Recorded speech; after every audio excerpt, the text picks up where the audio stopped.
Welcome to This Is Money podcast. I'm Georgie Frost, and joining me and Simon Lambert today is Lee Boyce. And coming up, income tax, dividend tax, capital gains tax, inheritance tax.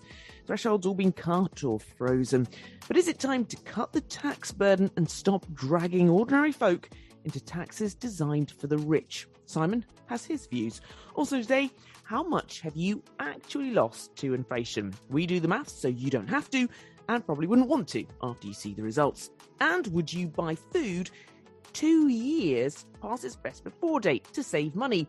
We take it for the team and put 2 new apps to the test again so you don't have to. Don't forget yourself to stay with all the latest breaking money news. Just go to thisismoney.co.uk or download the app. Don't forget, you can stay on top of what's going on in the markets by tuning in to the Digest and Invest podcast by eToro. Go to your regular podcast platform and listen on the go. Digest and Invest by eToro, the podcast for those interested in trading and investing. But first, every politician likes to say they're on the side of working Brits. But due to the biggest stealth raids in decades by the government, thousands more nurses, teachers, police officers, all set to lose more of what they earn to tax. A report out this week warns that 1 in 5 taxpayers will pay the 40p higher rate by 2027 as a result of the controversial freeze on tax thresholds. That's almost 5 times the figure in the early 90s. Now, it's not just income tax, but as I said earlier, a host of others once seen as reserved for the rich that are hitting ordinary folk. So, what to do? Simon, Lee, welcome. Firstly, Simon, Economics 101, if you would. Fiscal drag? Fiscal drag doesn't sound amazing, does it? And it isn't. It is, in fact, something of a drag. There you go. Boom, boom. It basically involves not changing tax thresholds as either inflation erodes away the value of people's money, or wages go up, for example, or asset prices rise, so that you drag more people into that tax net. And if we look at the one that is very much in the news at the moment, which is the high rate tax band, the threshold for that kicks in at just above £50,000, at which point you move from paying the basic rate of tax at 20p in the pound to higher rate tax at 40p in the pound. So the next pound that you earn is going to face 40% income tax on it. You'll only see 60p of it. And if you don't raise the threshold, you pull more and more people into that. Now, they will, of course, only pay 20% tax up to that level. However, it does mean that any pay rise that they get, they start to lose more money of. And where it really hits people is when they just go over the threshold, or they're just over the threshold, and all of a sudden they look at their pay rise, which would hopefully just even try to nearly almost keep their wages in line with inflation, which obviously most people's pay rises are not managing to do at the moment because inflation is a sky-high double-digit 10.1%. And then they discover that actually 40% of that pay rise has just been eaten up by tax. And they feel slightly unfairly treated, because if inflation is 10%, then in order for the purchasing power of your money to just be maintained, you need the 10% pay rise, and you also need the tax band to move up by 10% as well. Otherwise, you are losing out. So people are facing a double whammy at the moment because they aren't getting inflation matching pay rises, because, you know, there are very many good economic reasons why when there's an inflation spike, you can't dish out inflation matching pay rises. And also they're finding that tax is eating more of their pay rises as they get dragged into that higher band. Thank you very much, Simon. Lee Boyce, a report out this week talking about nurses and police and all sorts of people being dragged into this higher rate. Tell me about the report. Who did it? What does it say? Yeah, so this was from the Institute of Fiscal Studies. Basically, they're saying that by 2027, 2028, more than 1 in 8 nurses, 1 in 6 machinists and fitters, 1 in 5 electricians, and 1 in 4 teachers are set to be higher rate taxpayers. That's because of the freeze in the rate in which you pay that 40%. That's pretty staggering. And to think that 1 in 5 are going to be pulled into that net. The big question is £50,000 a worthy amount for a higher tax? You know, it should the level be going higher? Basically, I'm surprised that there hasn't been more being kicked off about this. To be quite frank with you, because it's quite outrageous. Really. Now, for lots of people who are listening to this, £50,000 is a very decent salary. Don't get me wrong. I'm not saying that is not a decent level of money, but I think that there is quite a lot of grumbling at the moment in the British workforce, in which people are just getting quite fed up. They feel like they're being taxed to the absolute hilt. And I've seen it myself. I've seen it with friends. People just moving to other places where the tax isn't as high because they feel like they're being unfairly treated, and that £50,000 for that 40% is too low a threshold. So, also in this IFS study, they're saying that this will be the biggest single tax increase since VAT was almost doubled to 15% in 1979. I mean, that is, again, another incredible sentence. It's going to raise tens of billions of pounds between now and 27, 28. Whoever happens to be forming the next government, I'm sure it's going to be one of the big, hot political potatoes of next year as to whether or not this freezing should stick around.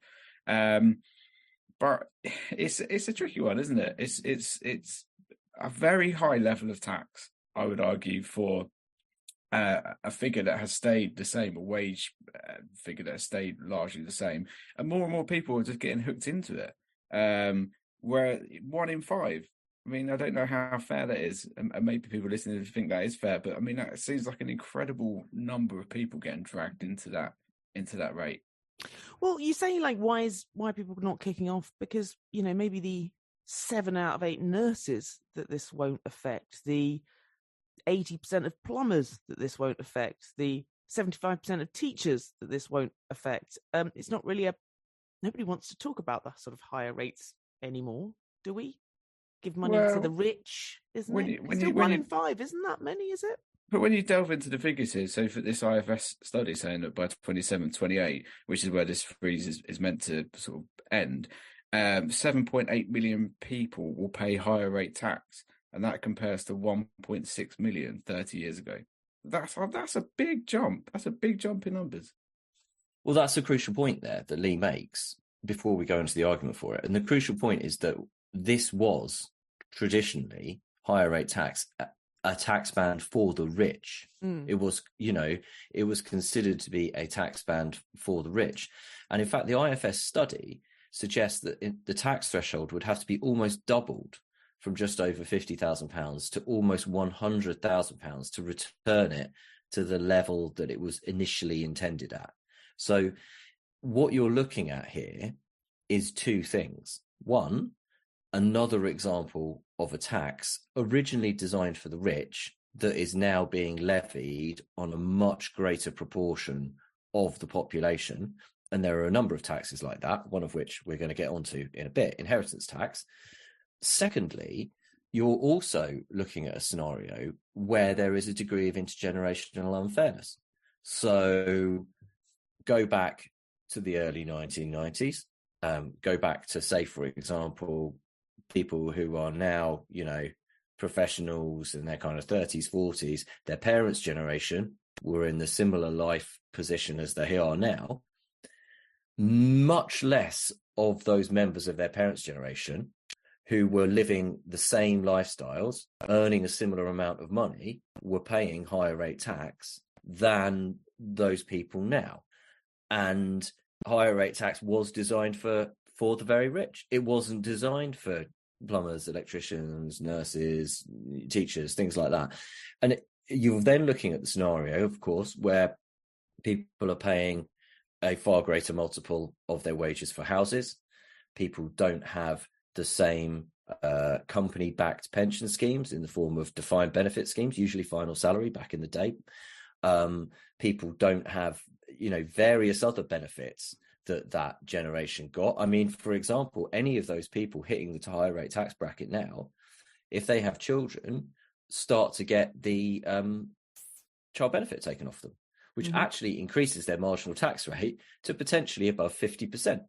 Now, not only if you go back 30 years where their parents' generation, similar earnings, not the same number because the number has changed, but similar earnings, if you work it back for inflation, only paying the basic rate of tax on that and not the higher rate of tax on that for each extra pound, but they were getting child benefit for their children and not having it taken off them, so their marginal rate was increased. And this happens all the way through the tax system. The argument for doing it is that we need money and we don't have enough. I was going to say, times have changed, though, Simon. Times have changed, Lee. Like, we had times furlough to get through COVID. We've had all sorts of issues. And why have times changed so much? Why do we need so much money? Again, there is an example of intergenerational unfairness. Some of it is to do with the very large bill that we have for the health service and for the state pension and the hangover from COVID, much of which is aimed at the older generation. And if you look at, for example, the plan to deal with COVID and the NHS backlog, it involved national insurance. National insurance is something that isn't paid by pensioners.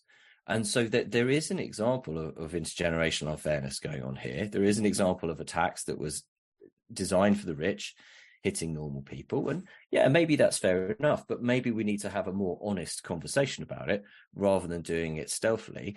And I think the IFS report is really good because it does go, okay, right, let's have a proper look at this. What is really going on here? And furthermore, I think there's also a point where you can get away with doing this for a certain amount of time. Mm-hmm. And then all of a sudden, for some reason, that it's very difficult to work out what that exact reason is. Is it inflation? Is it the political atmosphere? Is it people, the cost of living crisis? All of those things. Who knows what it is? But you reach a tipping point, and people suddenly start going, "Hang on a minute, I'm not happy about this." And you don't realise you're reaching that tipping point until you're past it. And I genuinely think we've gone past that tipping point. And the Conservatives have got a problem here. This is not a political podcast, but they're the people in charge of taxes at the moment in this country. They've got a problem because traditionally what you needed to do to get elected as a Conservative government or remain a Conservative government was two things. You had to be competent. People vote for you because they think you're more competent. There is just this thing where people think the Tories are less likely to do mad stuff than the Labour Party, right? Okay. So competency and low taxes. And because people worry that the Labour Party are going to get in and put their taxes up. The Conservatives have got a real issue here because they've totally blown competency out of the water in the last few years. Nobody's going to be voting Tory because they think that they're getting a nice, firm, stable hand on the tiller. And they've also been raising taxes on everyone for quite a long time now and dragging people in. And this goes back way beyond Jeremy Hunt and Rishi Sunak as Chancellor, Philip Hammond as Chancellor. It goes all the way back to George Osborne as Chancellor. This has been ratcheting up over the years, not just income tax, but a lot of these other taxes. And when it's the Tories are labelled, the party of the rich, well, maybe they are the party of the very rich, but actually when you look at the wealthy, higher earning middle classes, they have been whacked for quite a lot of tax. And so all Keir Starmer has to do is basically look like he's going to be competent and sensible, which is literally his whole shtick. So he's not going to struggle with that one, Captain Boring, and just say he's not going to put up people's taxes.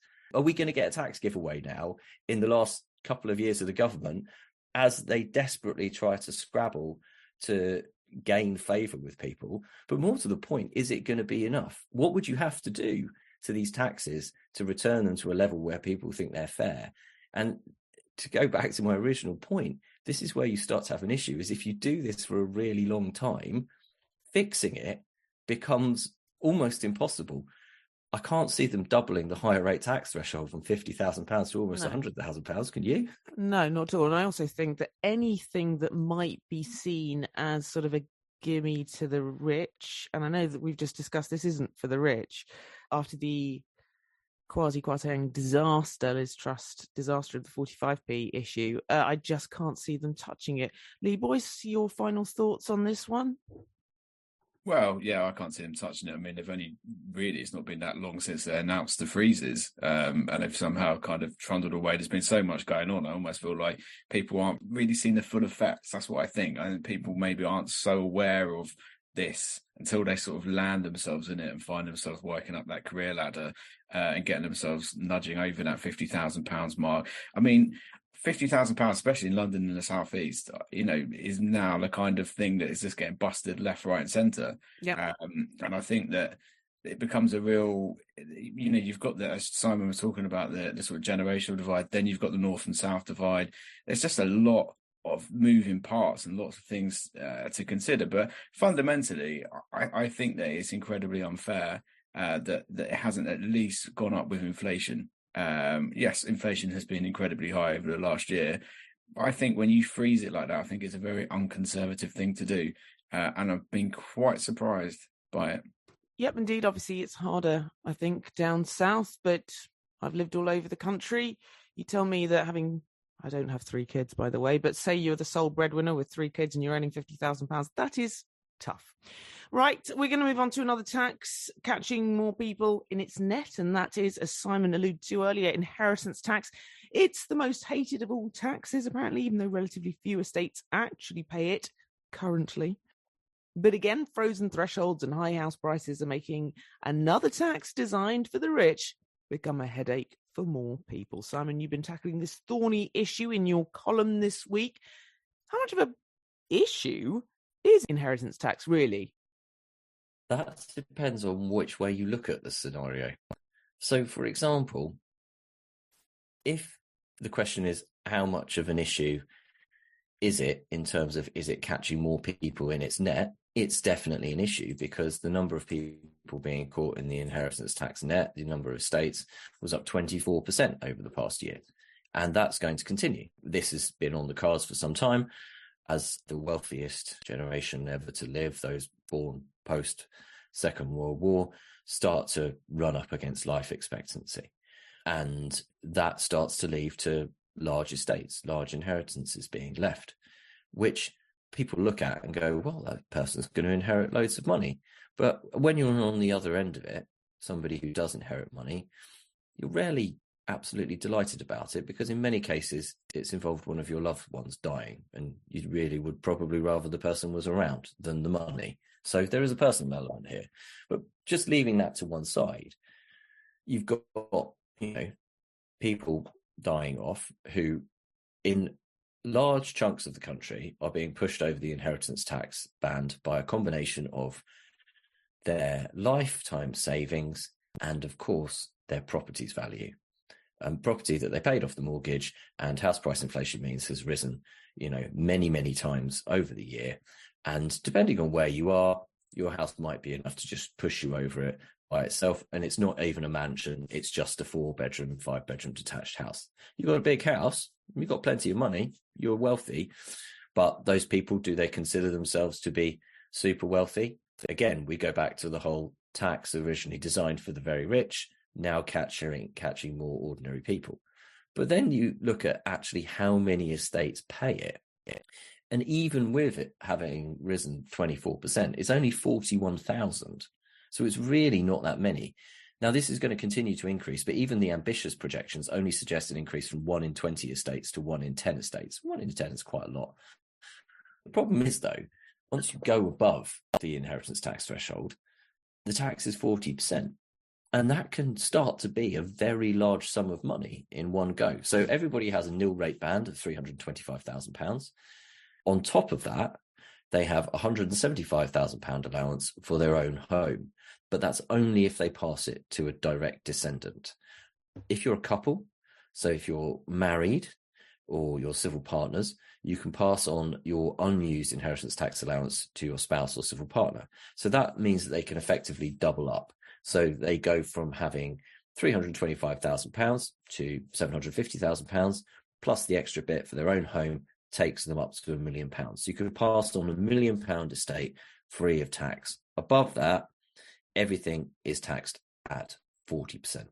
Now, there are a number of problems with this. One, that is the system is effectively And there was a report into this in 2018 by the Office of Tax Simplification, which was asked by Philip Hammond to look at inheritance tax and recommend ways to simplify it. The government, of course, has completely failed to act on any of these recommendations in the 5 years since.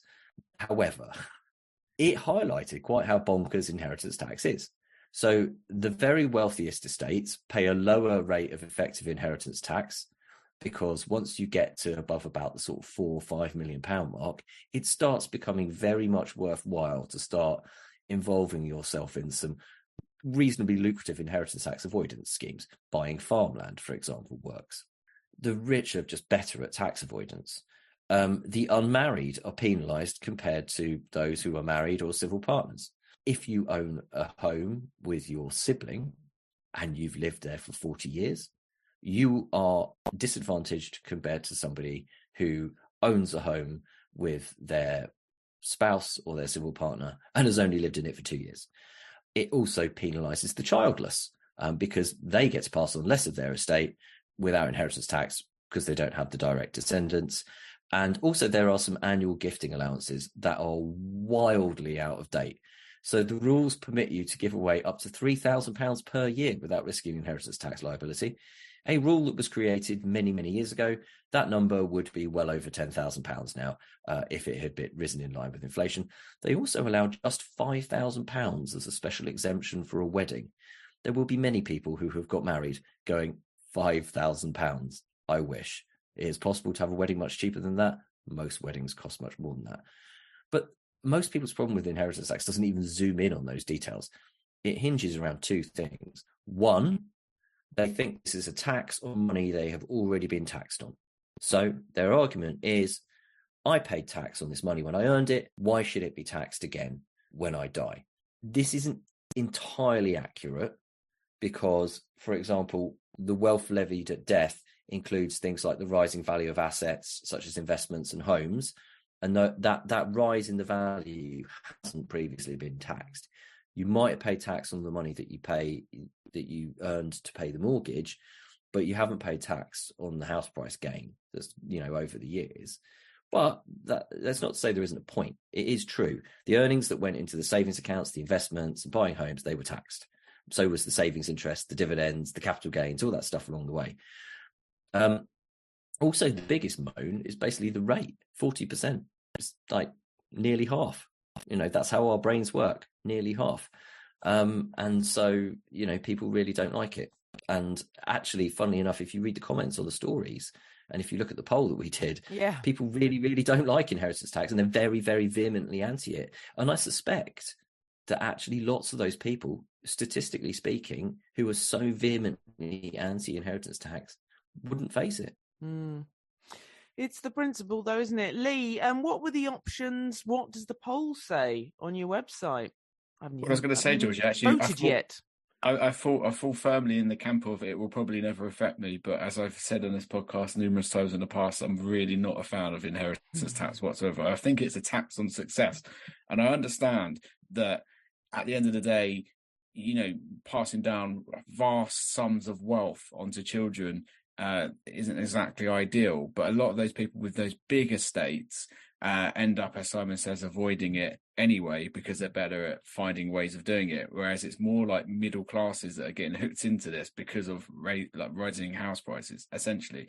So that's why I think it is just a little bit unfair. And I like Simon's idea of a lower rate. I think 20% is a lot more palatable than 40%. So the options we had on our website: if you were Chancellor, what would you do about inheritance tax? And we gave 7 options. Okay. Number 1, the most voted, 48%, 1,299 votes, abolish it altogether. Wow. That's the extreme option. Now, bear in mind, these are our readers. They're a lot of votes. Financially. Yeah, there's a lot of votes on this. And then 27% raised the threshold. That had 733 votes. 12% cut the 40% rate. Was the third most popular option. All the others, the small change gifting rules, it's fair, keep it the same. It's fair, keep it the same, got 2%. Wealthiest should pay the most, squeeze them more, that got 5%. And something else, tell us in the comments, got 2%. I haven't waded through the comments, so I don't know what suggestions are in there. Some might be combining the two. cutting the rate and raising the threshold. Quite possibly. I mean, I think abolishing it is probably a little bit too extreme, and that's why I think what Simon has written is really kind of fair and makes a lot of sense. And I think a lot of people dread it. And the thing is, whenever we write about inheritance tax, and these stories fly, people read them. Whether it's how to avoid inheritance tax legally. What can you do to strip away your assets before you pass away? It's such a morbid thing. What happens in a lot of circumstances is that relatively successful middle class people end up in this IHT trap. And just kick the can down the road and kick the can down the road and kick the can down the road and think, oh, it's morbid thinking about how I'm going to get rid of my wealth before I die. And then they die, and then families left with this 40% bill. I feel really kind of, from the very few people that I've ever known that have been caught up in IHT, is, how unfair it feels that almost half of it has gone. And usually it's not, these are people that are self-made, people that maybe worked up the ladder, owned businesses, done all sorts of things where they feel like they've paid a lot of tax over the years and contributed to the system, and then all of a sudden, here we go, you died, and there's another 40% whack. Now, on the flip side of that, as I said, there's a lot of wealthy people out there, people with large sums of money, and I think that's where a lot of the public think this is who it affects. But the stark reality is now there's another tax that was designed for very richest in Britain that's just hooking in middle class people. Yeah. I think that's what is annoying people. And 1 in 20 at the moment are having to deal with this. If it goes up to 1 in 10, again, it's just tax on tax on tax. How much more can you tax us, Georgie? I've had enough. Abolish all tax. Don't ask that question, Lee. But yeah, I think my parents are probably quite typical of many people. Not necessarily cash rich, 2 scientists, but live in the South. House prices have gone through the roof. Exactly, and I think that's the issue, isn't it? And it's just really, really difficult one to kind of. I know a story of someone that came from absolute nothing, really, really kind of dirt poor, set up a business, became a very successful businessman. Paid taxes, various members of staff that he took on over the years, all paying tax in the system, paying tax left, right, and centre, business rates here, there, and everywhere. Passes away, and IHT bill. Is that really wealth being passed down? I don't know. I think what a lot of people think about is they think about kind of more a sort of, as I say, the sort of higher society. The people that are trying to dodge tax with like all these avoidance schemes and this, that, and the other. And the stark reality is it could be just Mrs. Moggins, basically, who owns a 4-bedroom house that she happened to have bought in the 60s and 70s. It's now worth a mint. She doesn't even look at it in a kind of monetary value. It's more like that's just where she's lived all her life. And then she knows that that's going to have a 40% tax bill when she passes away and it's handed down to family. If that's fair, I don't know. Is there a fairer system? I don't know. But I can see why it is one of the most hated taxes. Simon, what's wealthy anymore? What I mean, if we're going to pick figures for all these taxes, what do we pick? Well, it's difficult to tell. I mean, if you look at there are statistics that show, what median level of wealth is, and then show it by deciles, and so you can pick out a number from that, and they, tend to give you an idea of what counts as wealthy. I don't have them in front of me, so I can't answer the question as to what the numbers are, but I mean, you need to then decide what percentage, I guess, of the population counts as wealthy. Is it the top 10%? Is it the top 25%? Is it anyone above the middle? I don't know.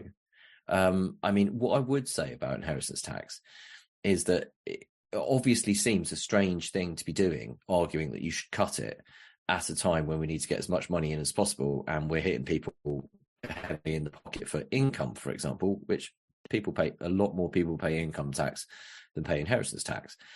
However, there is an argument that says if you have a tax that manages to be so unpopular, so irrationally unpopular, despite the fact that so few people actually pay it, that it is potentially undermining people's faith in the tax system, then there is a case for doing something about it, particularly if, as that Office for Tax Simplification report pointed out 5 years ago, the tax take from it, the receipts, only make up about 1% of the UK's entire tax take.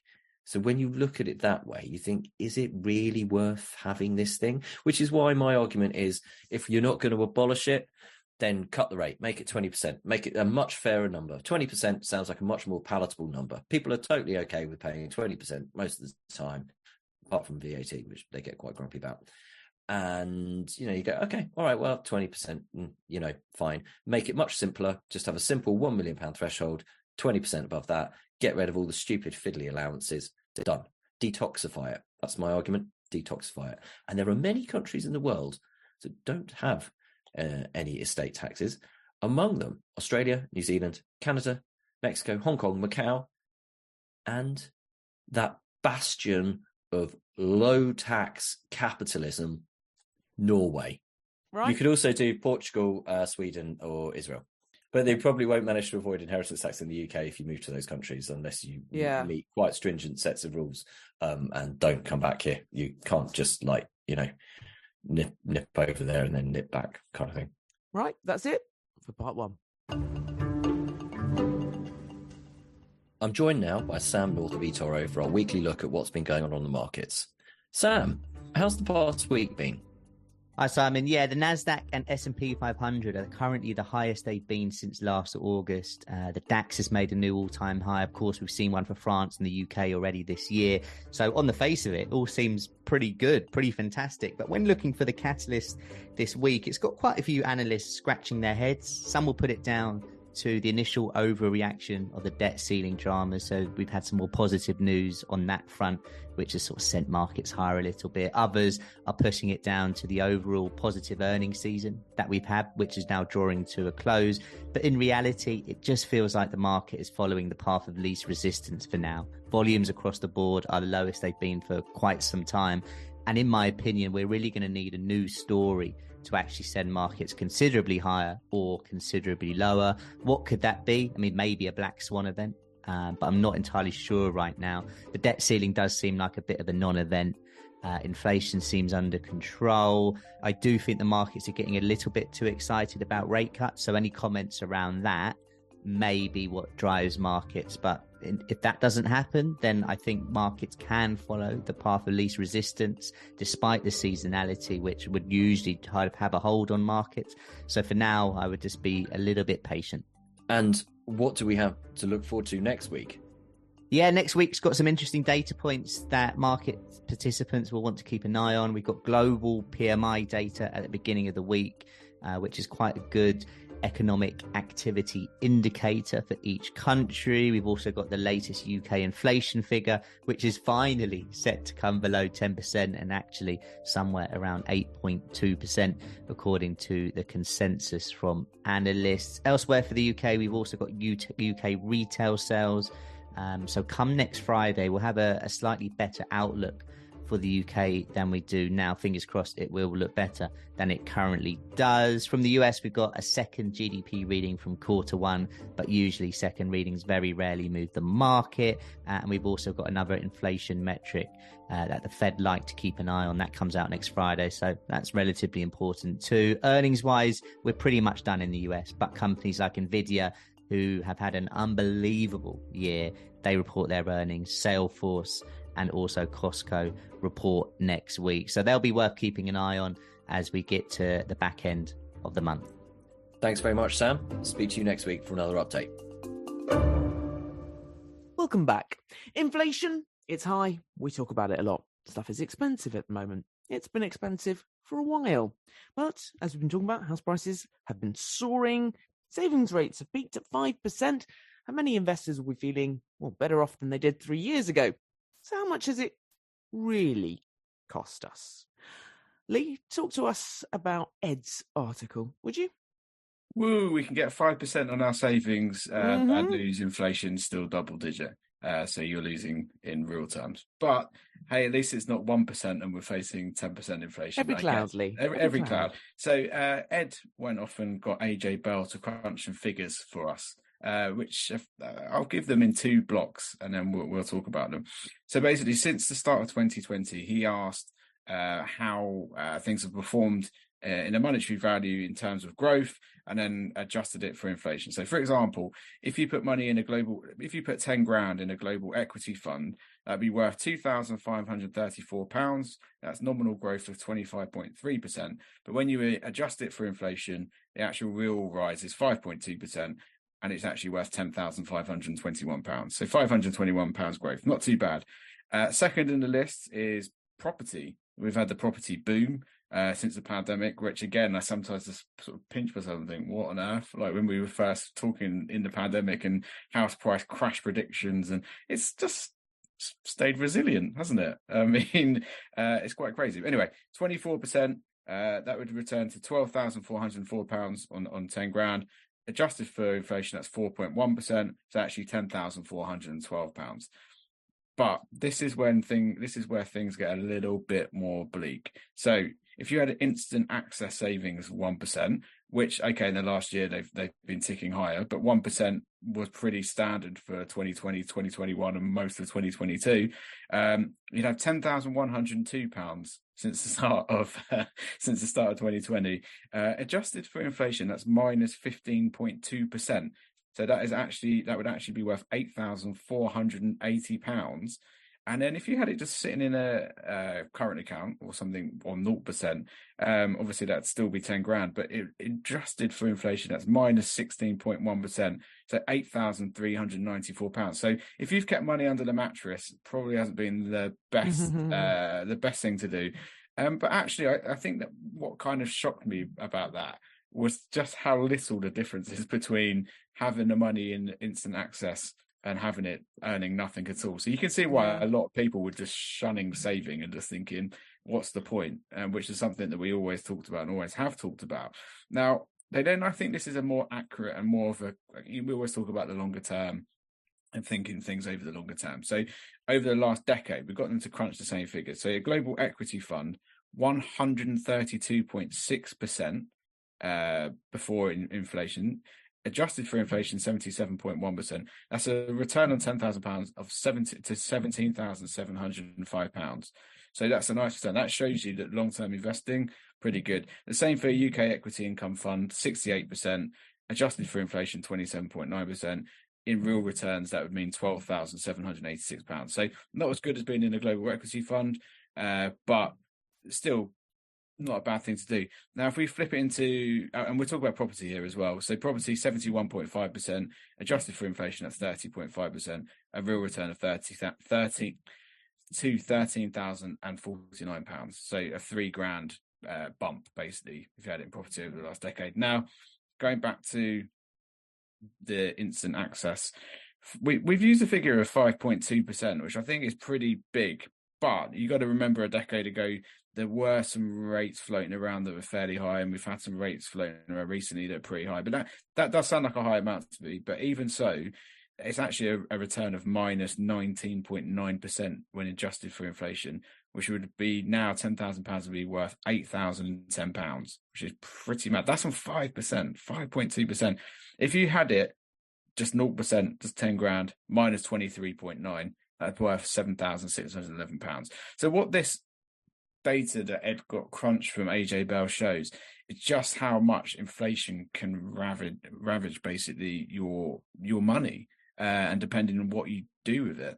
And we always hear a lot of people obviously nervous about investing. You know, you see those celebrity interviews as well, and it's like property or pension, and everyone always says property. Well, I tell you what, property hasn't been a bad bet, to be quite frank with you, but if you really wanted to make the returns, it's all about investing. And it shows you here over that decade-long period just how valuable it can be and how difficult it is to beat inflation outside of property and investing. It's incredibly difficult. Simon, your views on this? There are a number of studies. Two of the biggest ones are the Barclays Equity Gilt Study and the Credit Suisse Yearbook. Ignore Credit Suisse having to be rescued a few months back. The Credit Suisse Yearbook is a pretty solid publication, and they show that if you want the best chance of beating inflation over the long term, then investing is the way to do it. And you know, they look at various time periods, shorter, longer, and so on. And the longer you go, the more likely you are to make a real return, the more likely investing is to deliver the best return. And also the more likely you are to not lose money. But you have to be aware that these studies look at the performance of stock markets. If you invest in that stock market, even if you use a tracker fund, you will lose a little bit to the cost of the fund. And also, a lot of investors manage to underperform markets because they don't just buy a tracker fund. They try to go for active managers who they think will beat the market. They pick shares themselves they think will beat the market. And so that they run the risk of not doing as well. They might do better, but they run the risk of not doing as well. And also, investors have a tendency to, instead of buying low and selling high, they tend to do the opposite, and they try to do market timing, and they manage to underperform their own funds as well. They don't just underperform the market, they often underperform the actual investments that they hold.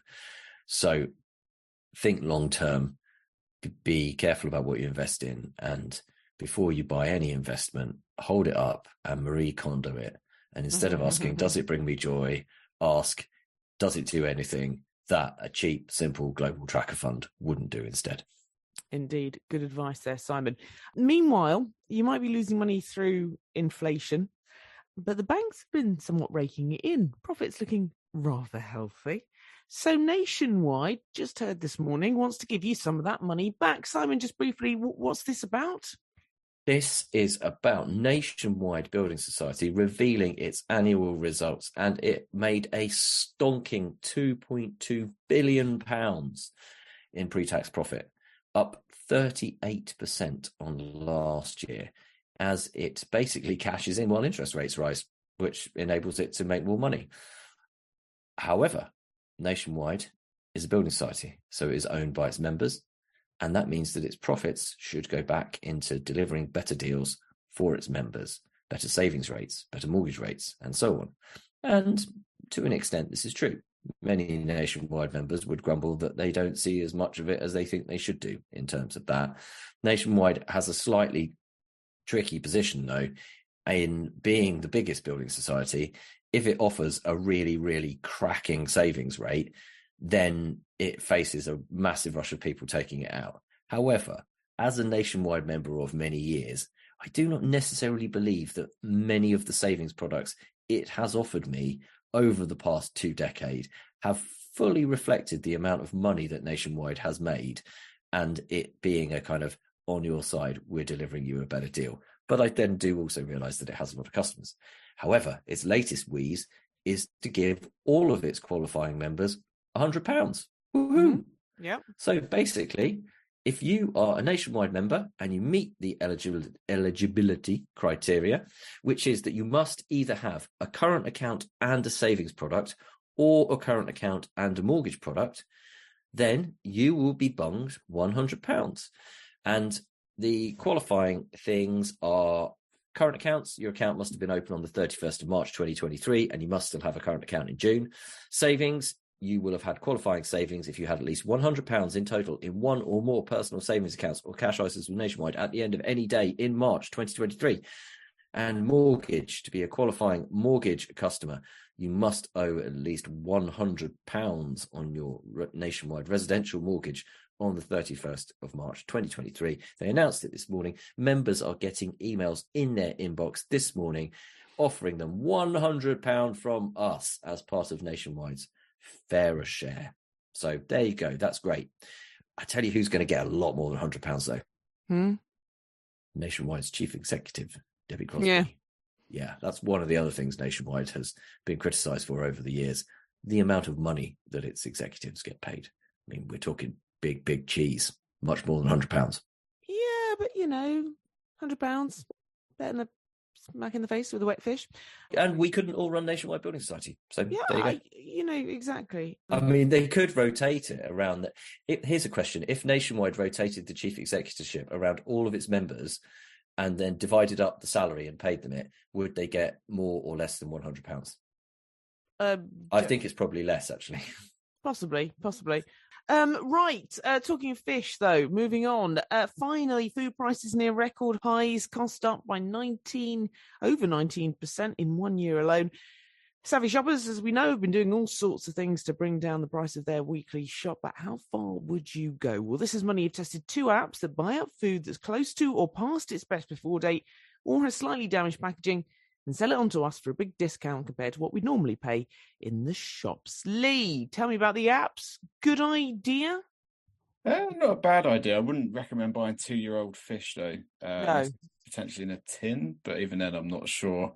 So basically, there's a few of these sort of websites that have cropped up where you can go and buy discounted food, basically stuff that's gone past expiration date, which is something that's been sort of hot in the press, in the news the last couple of years. The supermarkets have been scrapping dates and things like fruit and veg and all of that kind of stuff in a bid to cut down waste.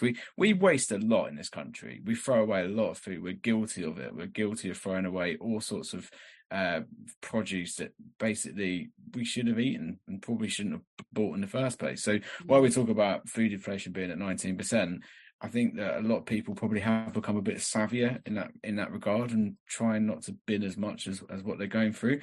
So 2 of these websites that our reporter Sam Barker had a look at, one of them is called Potatoes, which is a bit of a strange name. Glad you said that. I didn't want to say it because I wasn't quite sure how you pronounce it. Well, it's like potatoes, but with an M. Potatoes.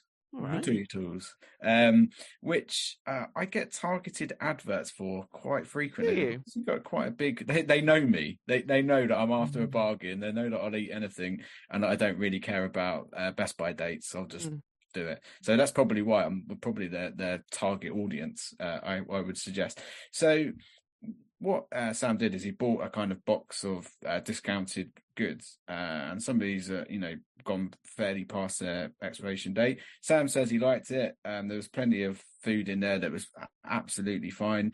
One of the big things to watch out for on this, though, and one of the things that I'm skeptical about these websites is the discounts that they kind of highlight, because there's that tendency to kind of highlight the discount versus the highest place you can find it. So a box of cereal, RRPs and all that. Yeah, exactly. If you're a savvy shopper anyway, and you kind of know your price points, you'll be fine. And actually, as Sam says in this, for example, he bought a pack of shreddies, absolute breakfast staple, but a box of shreddies, £1.80.